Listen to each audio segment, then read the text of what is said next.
Salut tout le monde, c'est Kermendo et on se retrouve pour ce second épisode du let's play de Super Mario Maker.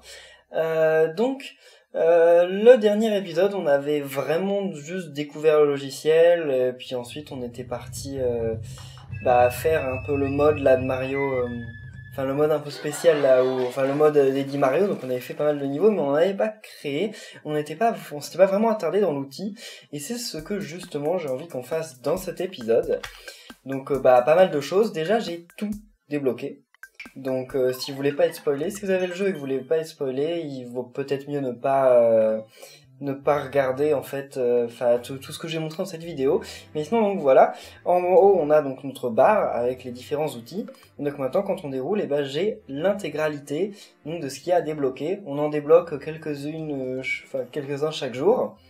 Et en fait, comme je vous ai dit, il suffit de changer la date de la console pour tous les débloquer. Mais enfin, c'est pas suffisant en fait. Ce qu'il faut, c'est déjà placer certains éléments, jouer jusqu'à ce qu'on ait une pop-up qui nous dise « Revenez demain et vous débloquerez de nouveaux trucs ». Et là, on peut changer la date et refaire ça jusqu'à en fait avoir tous les éléments. Simplement parce que moi, je découvre pas Mario, je connais après tous les éléments, donc je voyais pas trop l'intérêt de me ralentir comme ça. J'avais besoin de tous les éléments tout de suite, en fait, pour pouvoir faire des trucs selon mes idées. Et dire, j'ai fait quelques niveaux. Mais donc ça, c'est juste une petite feature où on a, c'est des trucs qu'on pose, en fait, et qui font, des trucs bizarres. En fait, c'est ça fait des trucs sonores et visuels, donc on peut en placer un peu partout. Bon, c'est un peu un truc à part. C'est un peu une nouveauté ici, on n'avait pas dans les Mario de base, mais là, ils ont essayé de mettre ça. Donc, on a, dans ce jeu, 4 styles de jeu, 4 donc éléments graphiques, 4 comment on dit, 4 je sais pas, mais vous voyez ce que je veux dire. On a Super Mario Bros, le tout premier, on a ensuite Super Mario Bros 3, puis on a Super Mario World, et on a New Super Mario Bros U. Alors il faut savoir que chacun de ces éléments, comment dire, a ses particularités. Ainsi, si on est en mode, comme on est en fait en mode New Super Mario Bros, on peut utiliser les sauts muraux comme on les utilise dans les New Super Mario Bros de base en fait. On peut aussi faire le triple saut, ce qui sont des trucs qu'on ne peut pas faire en fait dans les autres modes. Puis il y a aussi, certains d'entre vous m'ont demandé si tous les objets étaient disponibles dans tous les modes. Alors, non, justement. En fait, ils ont chacun un équivalent, mais ils ne sont pas tous disponibles. Ainsi, si par exemple je pose un Yoshi, donc à chaque fois j'ai du mal à le trouver, le voilà. Si je pose un Yoshi ici, c'est très bien. Dans ce mode-là, je peux jouer avec Yoshi parce que dans les New Super Mario Bros, on a Yoshi, dans New Super Mario Bros U. Et d'ailleurs, Yoshi peut faire son double saut. Enfin, pas son double saut, mais il peut faire son flutter jump, je sais pas comment on l'appelle en français. Mais donc voilà, qu'il fait justement là. Et alors, par contre, si je passe en mode Mario World, dans Mario World, il faut savoir que Yoshi ne peut pas faire de flutter jump. Donc, ils l'ont pas rajouté, Yoshi ne peut pas faire de flutter jump, c'est un Yoshi normal. Et, de ce fait, si je passe ensuite en mode Super Mario Bros 3, il n'y a pas de Yoshi dans Super Mario Bros 3, donc mon Yoshi se transforme en ceci, en chaussure. Donc c'était un des trucs qu'il y avait dans Super Mario Bros, dans Super Mario Bros 3. Alors, mine de rien, en fait, ça agit un peu comme un Yoshi, ce qui fait qu'on peut avoir un hit en plus, on peut se faire toucher une fois de plus, on peut marcher sur les plantes, etc. Donc c'est un peu comme un Yoshi. La différence que ça se déplace pas exactement pareil. Quoique, il y a quand même beaucoup de similarités, même. Bon, c'est pas exactement pareil, mais bon, il y a des similarités. Mais donc si on passe en mode Super Mario Bros, là ils ont remis la chaussure, ils se sont dit que voilà, ça pouvait être sympa, donc ils ont remis la chaussure qui n'était pas dans Super Mario Bros de base, mais bon, c'est mieux qu'un Yoshi. Je trouve qu'elles se font mieux dans le décor qu'un Yoshi. Hein. Voilà. Ça c'est pour la petite info. Après, certains d'entre vous m'ont aussi demandé comment on fait par exemple pour avoir Bowser Junior. Et quand on pose un Bowser, il suffit de le secouer, et ensuite on peut avoir d'autres comme ça perso. Donc ça marche pour beaucoup de choses. Là on a une bombe. Si je fais ça, la bombe maintenant elle est en mode explosif. Voilà, donc c'est juste quelques indications pour certains d'entre vous.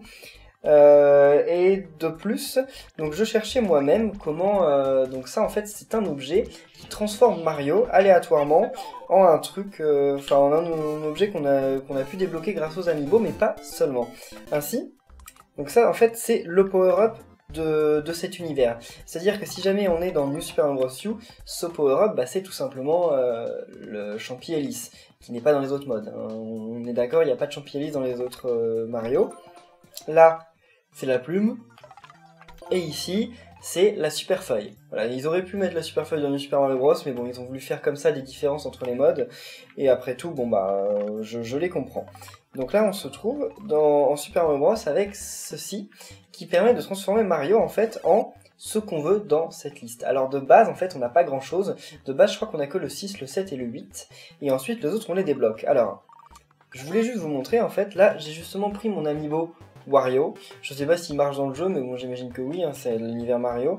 Donc si je place, voilà, mon Wario, et bien voilà, je débloque un costume Wario qui s'ajoute à mon tableau en position 16.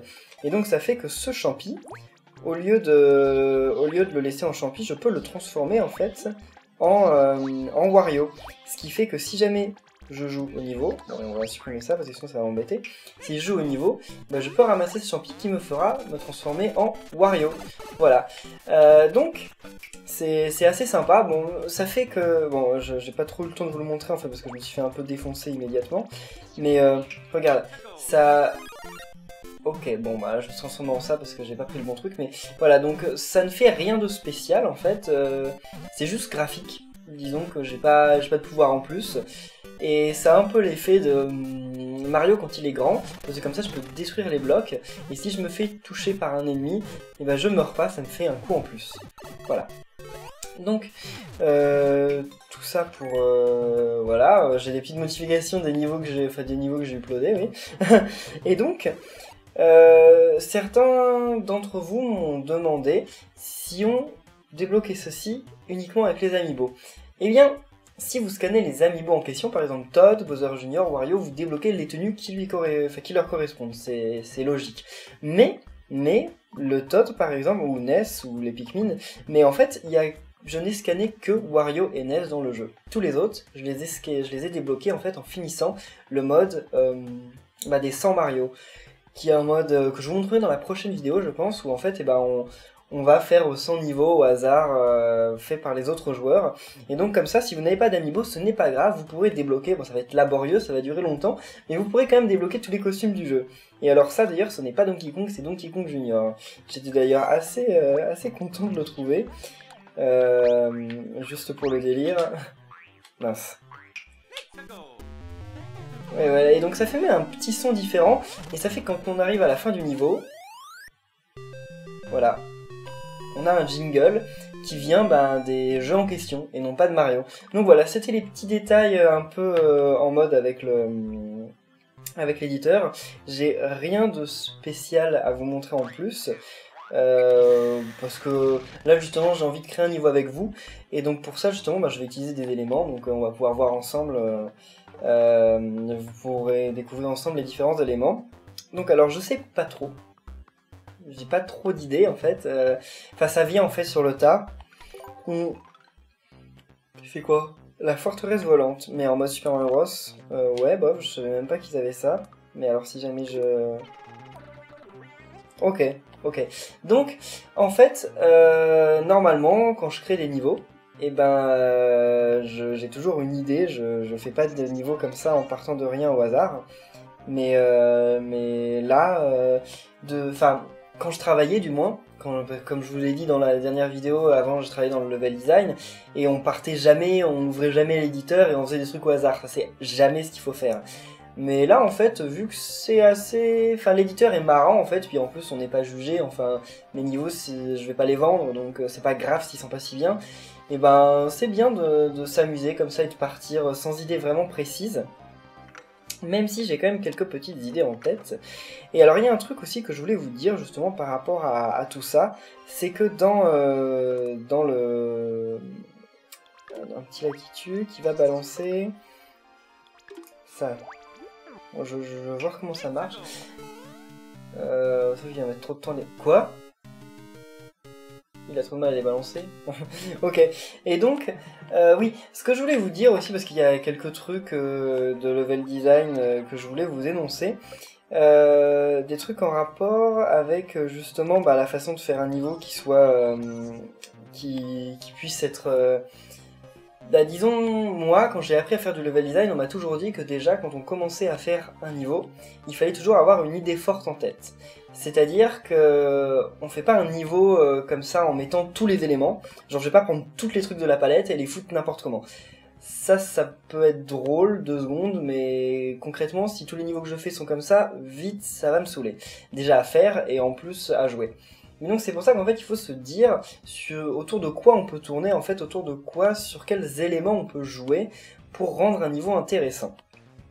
Donc là par exemple je me suis dit, bah, je vais faire un niveau autour des Lakitu qui balancent des Rocky Wrench là, enfin des Torpito, on va voir si ça marche.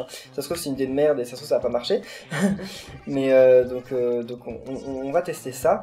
Mais il faut se dire un truc, c'est que justement, si je veux que l'idée de mon niveau marche, et bah là, ce que je viens de faire, en mettant le champi ici, c'est une très mauvaise idée, tout simplement parce que, eh bien, il suffira de monter ici, et d'éliminer le Lakitu. Bon, si j'y arrive, bon, j'y arrive pas, mais donc, en fait, il faut que, dans ma tête, je me dise que, comme je suis en train de faire un niveau qui doit tourner autour de cette idée forte, eh ben, il faut pas que le joueur puisse ruiner cette idée dès le début du niveau. Donc c'est pour ça déjà qu'en fait mon niveau est très très mal parti, parce que tout simplement j'ai fait les trucs beaucoup trop haut. Mais donc voilà, donc c'est des petits trucs comme ça auxquels il faut réfléchir. Il faut toujours penser que le joueur, enfin quand nous on a une idée en tête, il faut pas que le joueur puisse la gâcher en fait en si peu de temps, ce serait assez ridicule. C'est vrai qu'on peut pas... Donc voilà, je sais pas du tout, comme je vous ai dit, si ça marcherait, ce qu'il faut, enfin si mon idée peut être sympa, mais parce que j'avoue que j'ai pas du tout fait les niveaux que j'ai fait, les autres niveaux, parce que j'ai uploadé quelques niveaux comme je vous ai dit, n'ont absolument rien à voir avec ça. Faudrait d'ailleurs que je vais vous les montrer à la fin de l'épisode certainement pour que vous puissiez les tester.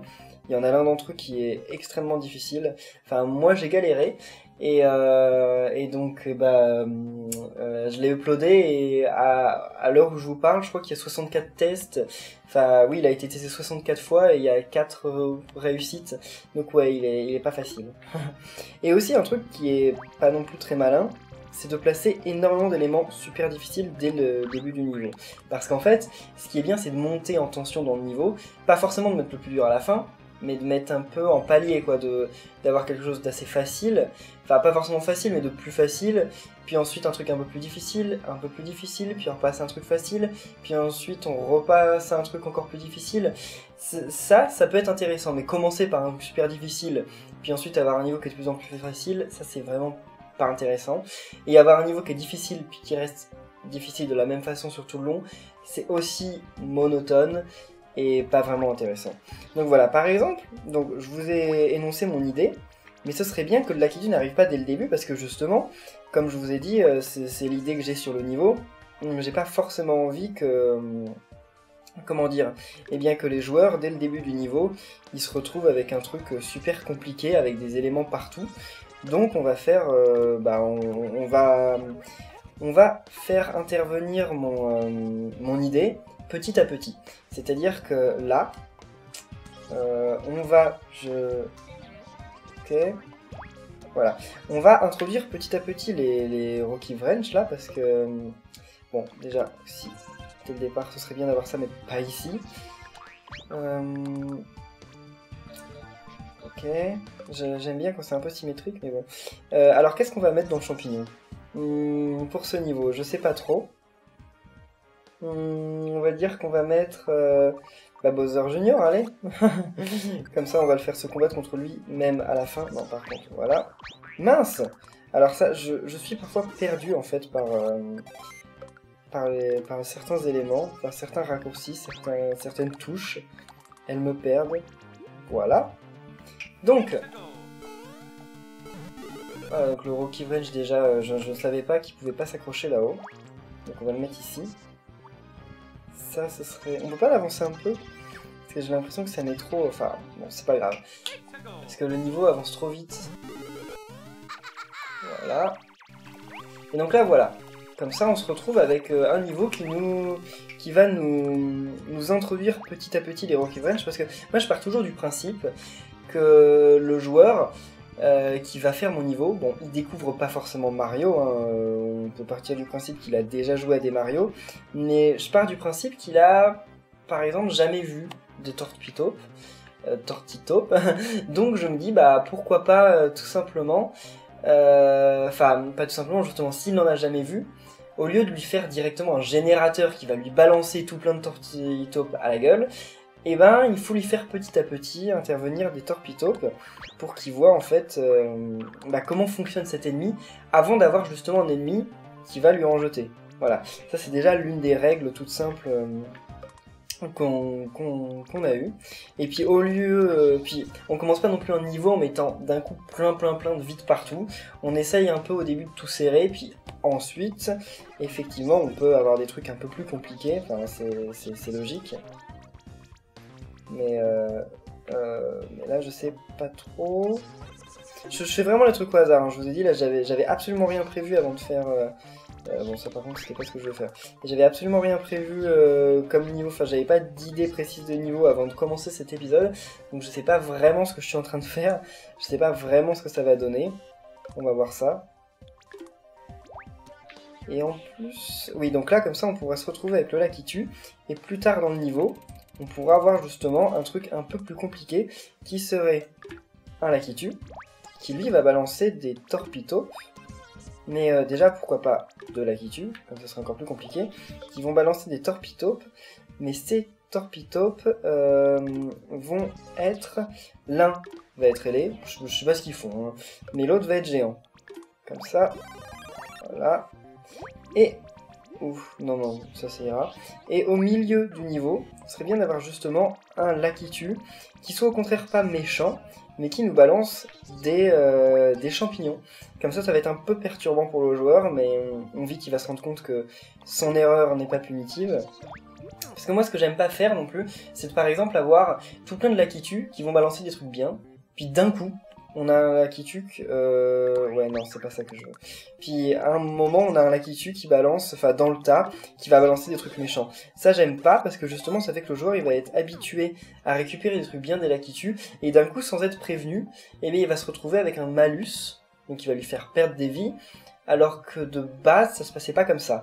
Donc ça plaît à certaines personnes, moi personnellement j'aime pas, donc c'est mon avis, vous pouvez ne pas être d'accord, hein, vous pouvez faire des niveaux avec ça, c'est pas une faute, c'est juste que moi j'aime pas trop, et donc moi je préfère faire l'inverse, parce qu'en fait là, si on part de ce principe, ça fait que le joueur va perdre, il est quasiment obligé de perdre, enfin pas mourir, mais il est quasiment obligé de se faire toucher, tout simplement parce qu'en fait on l'aura habitué à une situation qui d'un coup deviendra mauvaise, et en fait on l'aura trompé, et j'aime pas trop tromper le joueur quand le joueur n'a pas lui-même pu comprendre que ça pouvait être un méchant. C'est-à-dire que si effectivement le Lakitu, par exemple vous lui avez mis des ailes, bah là il sort du lot, et donc là le joueur peut se méfier. Il va peut-être quand même pas être très malin et sauter dessus, mais là il pourra pas se dire c'est de la faute au concepteur. Il se dira ah bah oui, c'est de ma faute. Et donc, alors que dans l'autre sens, si on a foutu un Lakitu qui balançait des trucs méchants, après une succession de Lakitu qui balançait des trucs bien, là, le joueur pourra malheureusement rager et se dire eh bah c'est pas ma faute, c'est la faute à ceux qui ont fait le niveau. C'est eux qui m'ont trompé. Et malheureusement, quand on se dit ça, eh bah on apprécie moins un niveau.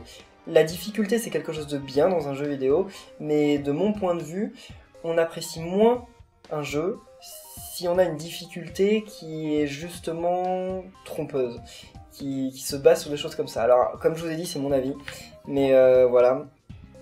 Donc tout simplement, d'autres personnes qui essayent les niveaux, je savais pas qu'on était autant spammés. Donc voilà, c'était pour vous dire tout ça. Qu'est-ce qu'on a d'autre ici? Ok, on va essayer avec ça. Ah, et aussi un truc que je ne supporte pas dans les plateformes et que je vois que certaines personnes font en online, c'est par exemple d'arriver à une plateforme comme ça. Donc on est sur une plateforme comme ça, et là la suite est ici, genre hors champ. Alors ça je ne supporte pas, quand il faut sauter dans un vide pour se rattraper à une plateforme qui est hors champ, au moment où on saute, je ne supporte pas parce que là, pour le coup, c'est une réelle tromperie. Et là, je trouve que, d'un point de vue level design, c'est une vraie erreur. On n'est pas censé faire ça. Donc c'est pour ça qu'à chaque fois, faut toujours faire gaffe à ce qu'on ne mette pas comme ça des éléments importants hors champ. Ça c'est vraiment des tromperies pas sympas. Ah oui, c'est vrai que lui, bah non, il peut pas tenir là-dessus, il tombe. Donc voilà. Ouais, bah non, ça peut être cool. Voilà, là, il me balance les ennemis. Par contre, bon, s'il tire du mauvais côté. En plus, il se jette... Ah oui. Bon, c'est pas très malin, en fait.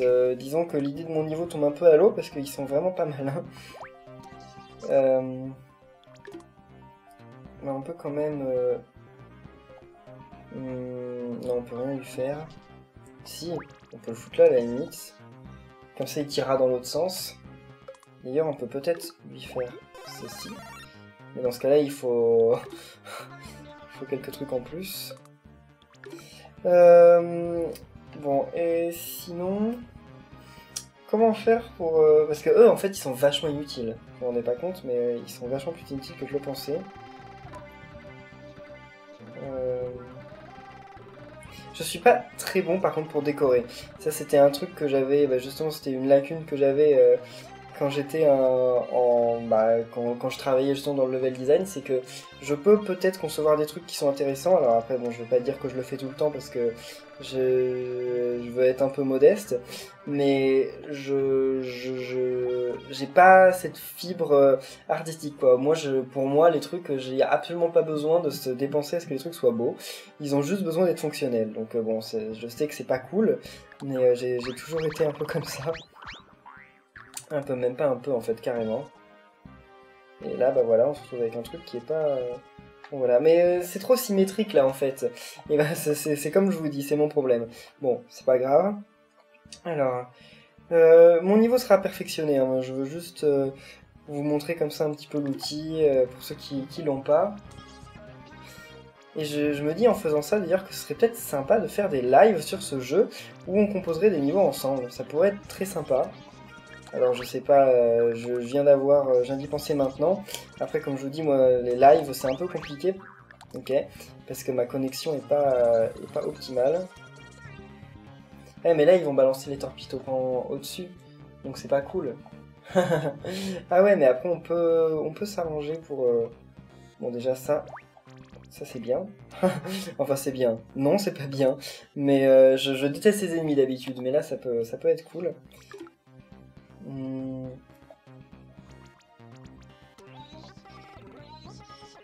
Bon, je suis vraiment pas convaincu.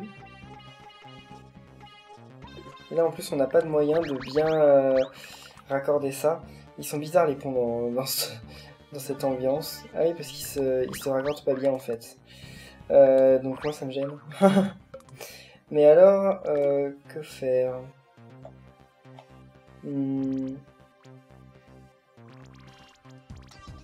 Ouais. Bon, je décore un peu, hein, vite fait, comme je vous dis. Allez, on va foutre ça. Ah oui, mais sauf que... je suis pas sûr. Bon. Alors, voyons voir comment ça marche. Mon niveau assez foireux. Oh. Ok. Eux, ils sont minuscules quand ils sont cachés dans le truc, mais... Ah, ok, bon. J'aurais dû le mettre un peu plus bas. Eh, mais... Donc là, il le jette.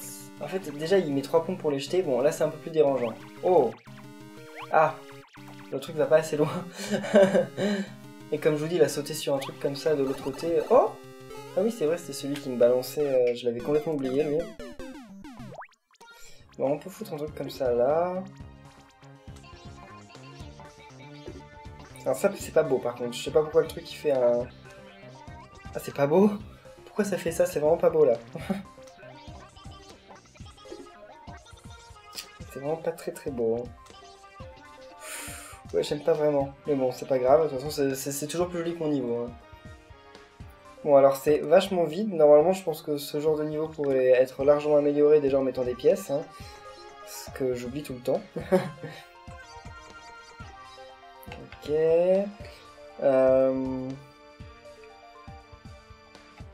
On a peut-être quelques-unes. Et là, alors là, oui, je sais pas trop comment ça fonctionne en fait. Si les torpilles-taupes restent en haut ou descendent. Ok, ils restent en haut. Oh, et en plus il s'enfonce ici. En fait là ce serait vraiment bien de pouvoir ralentir gravement le scrolling parce que là en fait bah, ça va trop vite. Et donc bah, au final on peut pas profiter de... D'ailleurs lui en fait il est en trop, on n'a pas besoin de lui. On peut pas vraiment profiter de... Bah, du niveau quoi. On va profiter des éléments que j'ai voulu y mettre. Quelques Goombas. Bon, et puis, je pense que... Ah oui, bon, par contre, il faudrait peut-être aussi un moyen d'arriver à la fin. Ça, alors ça, je déteste ça. Les gens qui ont inventé les ressorts au départ, je sais pas à quoi ils ont pensé, mais c'est une tellement mauvaise idée. Oh, j'aimerais bien tester le niveau, juste pour voir si on peut le finir, quoi, mais... non, moi je veux le champi, voilà. Comme ça, après, je peux plus facilement... aller à la fin. Bon, on peut aussi utiliser les Lakitu. Ok, ok. Je me fais tuer juste devant la fin de mon niveau. Bon, eh bien en tout cas, je pense que je vais en rester là pour ce niveau. Je vais un peu l'améliorer de mon côté. D'ailleurs, en fait, je vais solliciter votre aide. À vous de me dire en commentaire sur quel point je pourrais améliorer ce niveau, qu'est-ce que je pourrais ajouter, etc. Et si l'idée déjà vous plaît de base, je n'en sais rien, je suis un peu mitigé. Mais bon, après, c'est moi. Donc, alors les noms, comme je vous dis, c'est toujours un truc sur lequel je galère comme pas possible. Donc, comment ils s'appellent j'ai dit leur nom au moins 3 milliards de fois. Donc les Torpitaupes. Mais comment ils s'appellent Vreki... Non. Ah, j'ai oublié leur nom en anglais. Ok, bon. Alors, Torpi... Qu'est-ce qu'on peut faire Bon, bah on va faire un truc assez bateau. Bah, assez bateau, c'est le cas de le dire. Bateau, torpille. Voilà, bon, je changerai peut-être, hein, mais pour le moment je pense à rien d'autre. Voilà, donc, eh bien, je le publierai, mais plus tard, hein, quand vous m'aurez donné quelques suggestions, et ensuite je vous inviterai à aller tester ce niveau. Donc voilà, je voulais aussi vous montrer, justement, les niveaux que j'ai faits. Les 2 niveaux que j'ai uploadés à l'heure actuelle, qui sont... oui, patientons. Qui sont... Liste des... Non, en haut. Qui sont Téléphérique Inferno. Alors c'est un niveau super difficile celui-là, franchement vous pouvez essayer de le faire. L'ID est ici. Donc 008C 0000 000F 8809. Je vais le mettre dans la description de la vidéo si vous voulez. Quand on voit le nombre de gens, enfin tous les endroits où les gens sont morts, c'est un peu toujours au même endroit, mais ça c'est normal. Donc voilà, je vous invite à essayer de le faire. 4,47% de réussite, hein, c'est assez chaud. Et si ça vous a plu, pourquoi pas laisser une étoile. J'ai envie de gagner d'autres médailles parce que là j'en ai qu'une pour le moment. Et donc là ça c'est Kiki qui a fait ce niveau, donc c'est plus facile, mais ça n'empêche qu'il y a que 16% de réussite. Et Kiki n'a quasiment jamais joué à un jeu Mario. Et donc voilà, moi j'ai une petite médaille, 11 étoiles, je sais pas combien il en faut pour gagner la suite, mais enfin pour en gagner d'autres, mais j'ai bien envie. Et comme vous voyez, j'ai déjà fini le défi de Mario en mode facile, normal et expert, une fois. Donc voilà, on va en rester là pour cet épisode. Dans le prochain épisode, j'aimerais bien vous montrer le défi de 100 Mario en mode normal. Donc voilà, merci à tous d'avoir suivi cette vidéo. Si elle vous a plu, n'oubliez pas de laisser un pouce bleu. Et on se retrouve normalement demain pour la suite de Super Mario Maker. Salut!